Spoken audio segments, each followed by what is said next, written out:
আসসালামু আলাইকুম এভরিওয়ান। আপনারা সবাই কেমন আছেন? আশা করছি আলহামদুলিল্লাহ সবাই অনেক ভালো আছেন। আমিও ভালো আছি আলহামদুলিল্লাহ। আজকে একটা আপনাদের সাথে রেসিপি শেয়ার করব। সেই রেসিপি হচ্ছে লেবুর ফিনিক রেসিপি। তো লেবুর ফিনিক রেসিপি করার জন্য হচ্ছে আমি একটা মাঝারি সাইজের লেবু নিয়ে নিয়েছি। তো আমি এখন লেবুটা হচ্ছে আমি গোল গোল করে লেবুটাকে কেটে নিব। তো আমি এখানে কিছু তেঁতুল নিয়ে নিয়েছি আর কিছু কাঁচামরিচ নিয়ে নিয়েছি। এখন হচ্ছে আমি লেবুটাকে গোল গোল করে কেটে নিব। আসলে ছোট বাচ্চার মা, তাই রেগুলার ভিডিও আপলোড দিতে পারছি না। আমি অনেক বেশি দুঃখিত।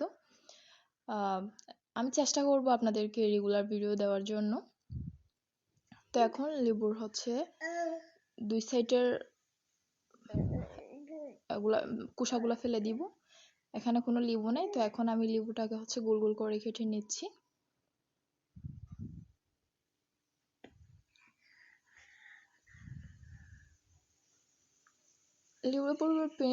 লেবুর পিনিকটা হচ্ছে একদমই টক হবে না, আবার একদমই ঝালও হবে না, আবার একদম মিষ্টিও হবে না। টক ঝাল মিষ্টি মিলে হচ্ছে আমি আজকে লেবু পিনিকটা বানাবো।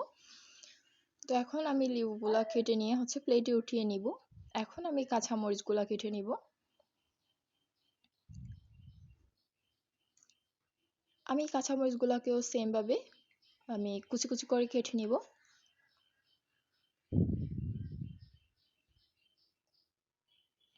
মানে আমি যে এখন বয়স দিচ্ছি না, আমার এখনই জিভে জল চলে আসতেছে। এত মজা হয়েছে না, আপনারা বাসায় বানিয়ে না খেলে বুঝতে পারবেন না, এত বেশি মজা। তো আমি কাঁচামরিচটাকেও কেটে নিলাম।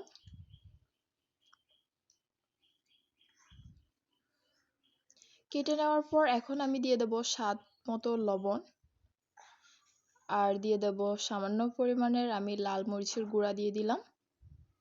এখন দিয়ে দিলাম আমি 1 চা চামচের মতো কাসুন্দি।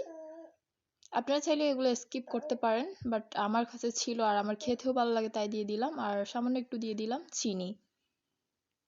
ওই যে বললাম না, টক ঝাল মিষ্টি আজকে লেবুর পিনিকটা বানাবো। তো এখন আমি হচ্ছে তেঁতুলটাকে ভালো করে চিবিয়ে মানে লেবুর সাথে মিক্স করে নিব আর কি।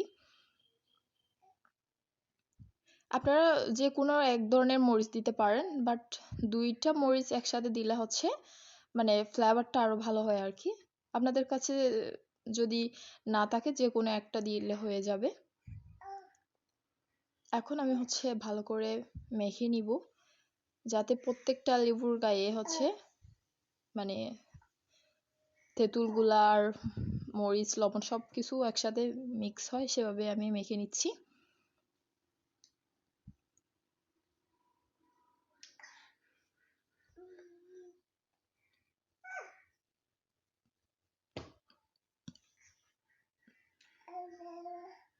যারা একদম টক খেতে পারে না তারা সামান্য একটু চিনি দিয়ে দিলে হয়ে যাবে, মানে টক লাগবে না। আমি প্রত্যেকটা লেবুর গায়ে হচ্ছে এভাবে মিক্স করে দিব। তো দেখেন আমার লেবুর পিনিক একদমই রেডি। আর খেতে যে এটা এত বেশি স্বাদ হয়েছে বলার মতো না, আপনারা বাসায় বানিয়ে খেয়ে দেখবেন, তারপরে বুঝতে পারবেন যে এটার স্বাদ। তো যদি ভিডিওটি ভালো লেগে থাকে অবশ্যই একটা লাইক দিবেন, ভিডিওটি শেয়ার করবেন, আমার ফেসবুক পেজটি ফলো করবেন, আমার ইউটিউব সাইটটি সাবস্ক্রাইব করবেন। আল্লাহ হাফিজ।